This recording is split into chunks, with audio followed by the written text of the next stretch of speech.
Go. How would you feel if someone judged you based on how you looked? Every day, kids were made fun of or judged. Even you personally could have been bullied based on your looks. People judge others like judging a book based on its cover without giving them a second glance. Some ways the monster could have been productive is if Victor would have finished making the monster mate like he promised, but Victor never finished her, even though the monster promised to go live in seclusion with her. Also, the blind man the monster talked to told the monster that when people unprejudiced by any obvious self-interest are full of brotherly love and charity. So when people put differences aside and love based on someone's personality and not looks, everyone can be accepted. Maybe bullies wouldn't be bullies if they were shown the love that they crave.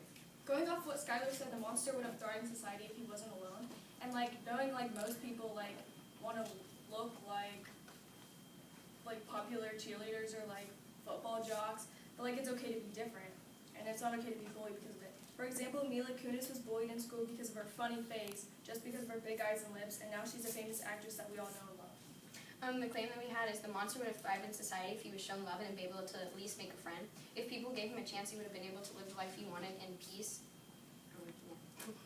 The monster's first encounter with people was really bad because the first encounter he had was with the blind man who couldn't even see his face.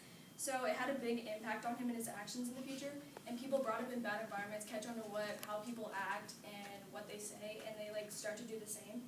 And this reminded us of the movie The Grinch, how the Grinch had good intentions at the very beginning of the movie, and because of how people treated him, he became really cruel, and all he wanted to do was get revenge on the people, like the monster did with Victor's loved ones, and the Grinch was shown love and changed, and the monster went up too, he was shown love.